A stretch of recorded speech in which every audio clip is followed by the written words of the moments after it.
Seviniriz. Tabii. Adım Ekrem Ersayın.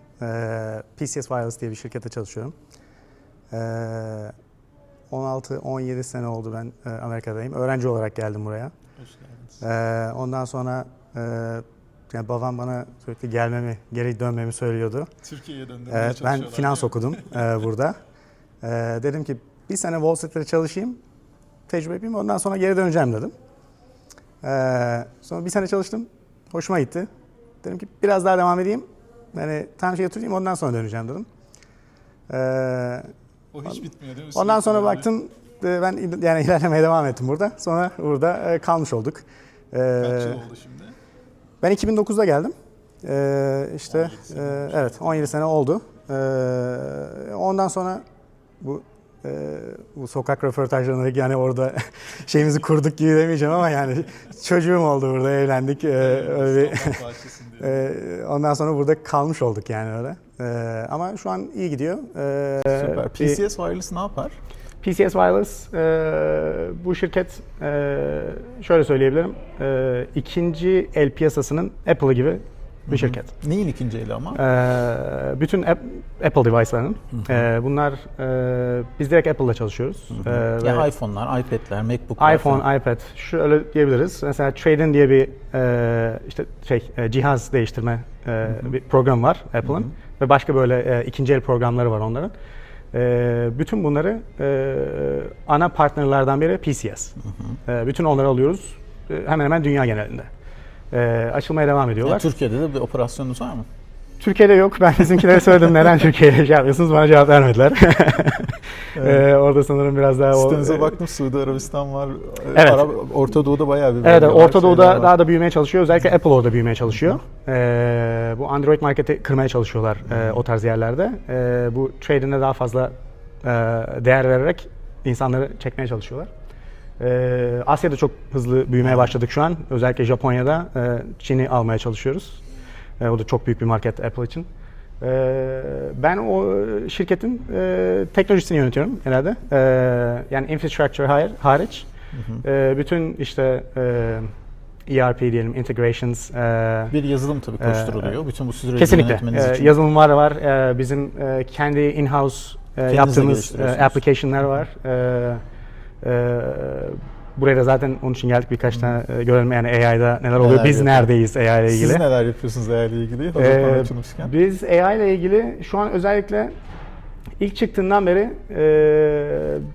şöyle bir şey vardı. Bizim şirkette özellikle ben genellikle deneme yapıyordum modelleri. Ben yani AI ile ilgili coding'i 2023'ten falan yapıyorum.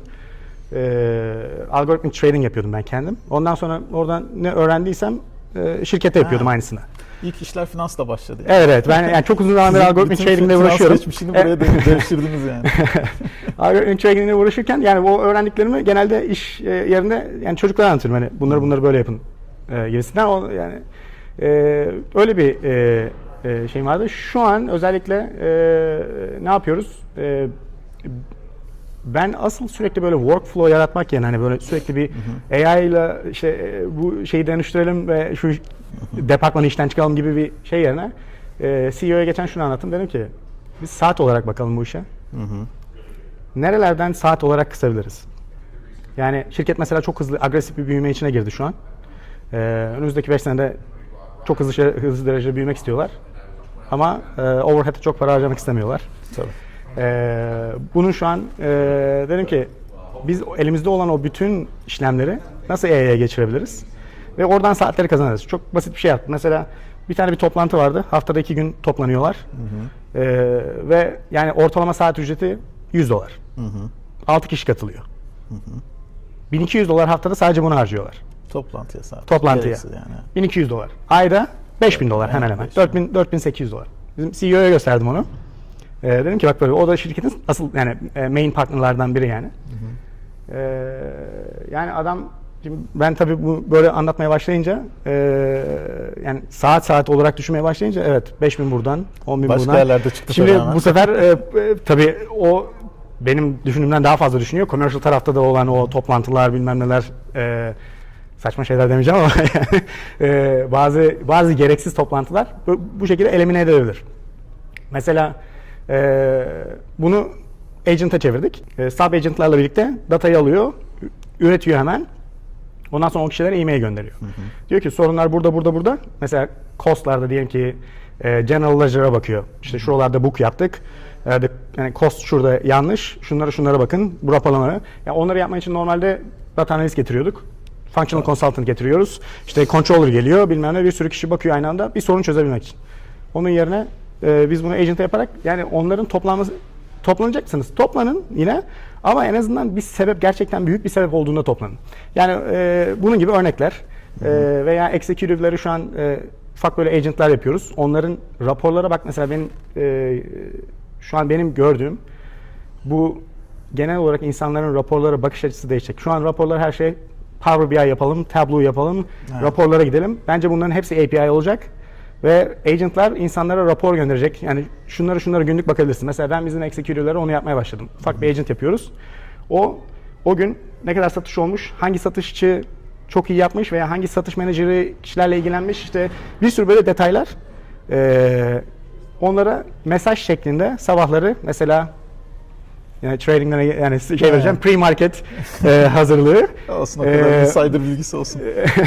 Pre-market hazırlığı gibi sabahtan onu gönderiyorum mesela sabah 8'de. Yani aslında bu on demand raporlardan sonra self service raporlara, şimdi de oradan da artık biraz daha LLM'lerle kendisini konuşarak istediği bilgiye anında ulaşabildiği raporlama sistemine doğru geçiyoruz. Hem öyle hem de bu sefer böyle olunca, yani respond feedback loop'una koyunca onu, bir de LLM bu sefer karşıdaki executive'in ne istediğini anlıyor. Ona göre raporu çıkarmaya başlıyor. Tabii. Biz şu an onunla uğraşıyoruz. Bir tanesini denedik. Güzel gidiyor. Şimdi diğer executive'lere yapmaya başlıyoruz. Peki, teşekkür ederim. Altyapı olarak teknolojide ne kullanıyorsunuz? Şayet gizli bir bilgi değilse paylaşmak Yok, isterseniz. yani ERP kullanıyoruz. Bu büyük ERP'lerden biri NetSuite. Agentic tarafta ne kullanıyorsunuz? Şu an en moda şeyler onlar ya. Herkes teknolojiler uçuşuyor böyle. Teknoloji, yani olarak biz Anthropic'in modellerini kullanıyoruz. Zaten onlar bir agentic ekosisteminde şu an lead ediyorlar. Evet. En önde gidenler onlar. Ben bizim şu an özellikle open source'a tekrar çok bakmaya başladım. Ben bir ara open source'a bakıyordum. Yeterince iyi değildi. Şu an özellikle China'daki olan şeyler open source'u gerçekten başka bir yere getirecek bence. Amerika'yı da bence birazcık onlara öğretecekler arrogant olmamayı. Kibirli olmamayı. Ve böylece o token fiyatları falan düşecek. Daha iyi bir open modeller çıkacak bence Amerika'dan. Evet, son gelişmelerde onu gösteriyor zaten. Aradaki gerilimlerden dolayı. Peki, çok teşekkür ederiz katıldığınız için. Ben de teşekkür ederim. Biz paylaşırız LinkedIn profilinizi de. İsteyen arkadaşlar sizinle bağlantıya geçerler videonun altından. Teşekkür ederiz tekrar. Teşekkürler.